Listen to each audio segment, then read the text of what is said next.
Germany says Ukraine will eventually need a Marshall Plan to finance reconstruction, like the one in Germany after World War II. How far would such a plan go, and who foots the bill? Oleg Ustenko is an economic advisor to President Zelensky, and he joins us now from Ukraine. It's a pleasure to have you on the programme. Thanks for coming on. Do you think that Ukraine needs a Marshall Plan? Oh, yes, for sure. Look, the country is destroyed in many senses. We already lost, cities. Cities are destroyed. For example, city of Mariupol, destroyed by 95%. So almost nothing left out of that city. Kharkov is the largest city in Ukraine, or one of the largest cities in Ukraine, destroyed also. Look, we already lost several $100 billion in our assets, and we are talking about the economy where GDP last year was a historical maximum of $200 billion. So we are talking now about, at least 2 times more in destroyed assets. So definitely, I'm not even talking about, civilians who were killed. I'm not talking about, children who were killed. I'm not talking about women who were raped by Russian soldiers.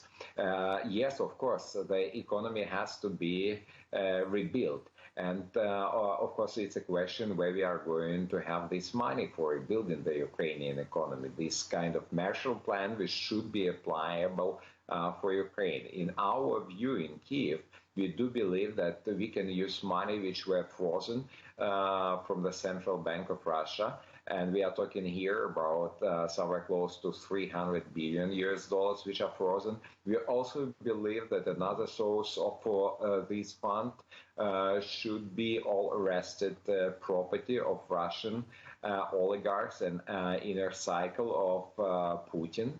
So also money should be coming to this fund, and of course, international support should also go to this fund. What should be done in Ukraine? We need to rebuild infrastructure, which is totally destroyed now, almost all over the city because of the Russian bombing, air bombing attacks, which we experience, hundreds times a day. For example, in the city of Kharkov today, Russians were bombing the city almost 100 times. One city, almost 100 times, where experienced bombing from the Russian planes and from the Russian army. So the sirens are all over the country, and we are talking about the countries of the size of France. So the sirens of air attacks is coming, alarming all our population. It's coming in all regions of Ukraine. So Oleg, basically, you can understand the damage we have in the country. Huge damage in the country. I mean, you're tossing it up there to $300 billion that you think should be paid by oligarchs' frozen assets, their portfolios, and of course some foreign aid as well. I mean, it's really hard to even begin to work out the economic cost on top of the human cost you mentioned. But I also want to talk to you about this potential food security crisis that might be looming. After all, the price of wheat shot up immediately after Russia attacked, and now Ukraine's struggling to get its wheat out. So how has the Russian invasion created that food security crisis, not just in Ukraine, but beyond? Yes, absolutely. It's a very good question. Look, Ukraine is an important player on the international market, on the international food market. We are among top 5 producers of wheat. We are controlling 50% of sunflower oil. Internationally, we are supplying somewhere around 15% of different types of grain to international market. Obviously, for us, it's extremely important in terms of our own security. But yes, you're absolutely right. It's extremely important for the world, for the international community, because our soaring campaign is usually starts during the first week of March and should be ended during the 3rd week of April. This is a must.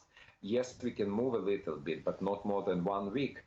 So basically, based on this, it's really necessary to stop the war as soon as possible. Even if you think only in terms of international food security. However, you can observe already negative consequences on the international market. Prices for agro commodities went up very rapidly, and I assume that if the war is not stopped, then this process will continue. In terms of the global security, also please understand that in consumer baskets in different countries, the share of food products are different. For example, in our case in Ukraine, it's around 40%, but in Poland it's 33%. In France, it's around 10%, but you can easily find countries where the share is almost 90%, meaning that we have to deal internationally with these really coming new challenges, food crisis. Prices are going to increase dramatically, and it's very obvious now. What we can do, we can just try to stop further increase. And this stop a further increase, meaning to have peace in Ukraine. To stop Oleg Ustenko, economic advisor to President Zelensky, thank you very much.